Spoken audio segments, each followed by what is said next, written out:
We ain't never think music could bring this much harm. Last time I was on 11 Alive, it wasn't the same kind of thing. I was on such a destructive path.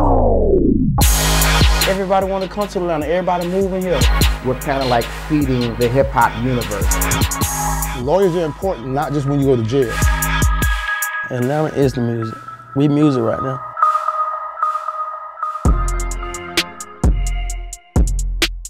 Zone 6, that's more than that. Candler Road, Glenwood, Future and Gucci from the east side. They hustling hard on Kirkwood. In our exclusive sit-down interview with Mr. Zone 6 himself, Gucci Mane, the trap music pioneer, reflects on his successful career and the obstacles he faced along the way. What would you say your brand is? What is your legacy?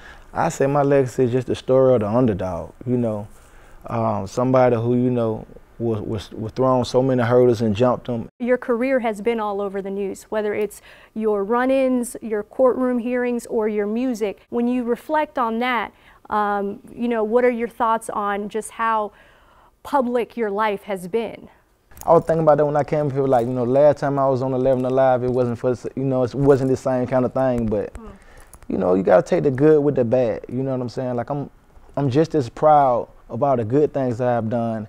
I'm proud that I went through what I went through and I'm here now. No doubt about it, Gucci Mane has had an influential career from the early 2000s to now, managing to make a name for himself in the hip-hop hierarchy. But while he was making quality trap music that made him a multi-millionaire, he says he became just that. Trapped, living a life where his real name, Radrick Davis, would be known by police officers, judges, and attorneys. Gucci Mane could soon be out of jail. A judge set his bond today at $75,000. What did jail time do for you? Was it time to really hone in on your talent? What was that experience like in your transformation? I feel like the prison time, it's not a brand new me. This is how I always been, but I was just, I was on such a destructive path. It gave me time, when it just was away from me, it made me grateful and appreciative. Like, you got an opportunity that a lot of people wish that they had, that a lot of people are, working for every day. And now that you got a chance to do it, you got to appreciate it. I really took it for granted, and I felt like that's why, I was going through so much, because I didn't appreciate it. He says his recent jail release will be his last, especially after turning his life around, proposing to his girlfriend, as you can see in this now viral video, and focusing on his career. So you no longer drink, you no longer do anything. Tell me about this sober version of you. Well, I haven't done drugs in over 4 years, and I feel like it just gives me clarity, you know what I'm saying? It feel like it make my music even better, because it makes me handle business better. And I get so much done in a day, you know what I'm saying? So it's like, at the end of the day, I feel like I would not even feel like I'm a walking business, I'm a walking corporation, you know what I'm saying? And so many people eat off of me and eat when you know what I'm saying? So it's like, I take on such a huge responsibility, I don't have time to be off track right now.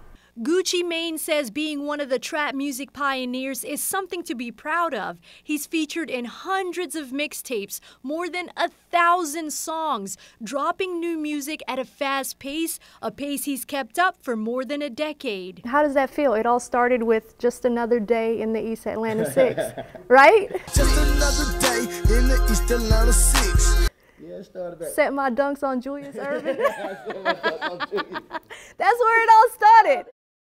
He now wears a smile like it's a lifestyle, but it took a while for him to get to this point. From humble beginnings, going from rags to riches like many hip-hop artists, Gucci Mane's journey started when he moved to East Atlanta at the age of 9, at Boulder Crest to be exact. That's where he made a name for himself. It's like a tourist attraction now for somebody not from Atlanta, but it wasn't glamorous, you know what I'm saying? It wasn't. When I was going, I rap about it because I'm proud that I came from that and this is what I'm doing now, but it was hard.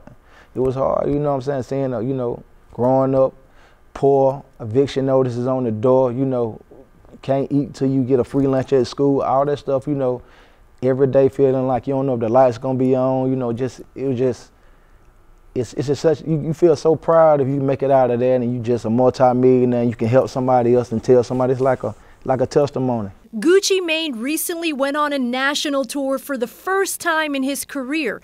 In the past, he wasn't able to commit to long-term tours because he was always in and out of jail, something he encourages others to avoid. A lot of young artists would think, you know, they have to live the lyrics that rappers are rapping about. When you meet young artists, you know, do you warn them about the dangers of the hip-hop game of trying to personify the lyrics and trying to be about that life, you know? When I come in, you know, I mentor artists, you know what I'm saying? I got some close friends, young artists, and I tell them, listen, I'm not trying to be cool. This ain't no slang. This ain't nobody trying to be hip. I'm telling you this like an older brother. This is what I went through. I bumped my heads. It was hard. It was a challenge. You don't got to do that. That's how I talk to them. You know, I try to like cut all the playing out and just talk to them serious, you know what I'm saying? Because I be wanting them to know, like, you can really just throw all this stuff away, you know what I'm saying? And it don't take that but one mistake. One of his mistakes could have ended it all for him, but now he's using his troubled past to help others who are influenced by the rap culture, because that influence can end up dangerous and deadly. We never think music will bring this much harm towards us. Next, you'll hear how Bankroll Fresh's family is carrying on his legacy as they wait for answers.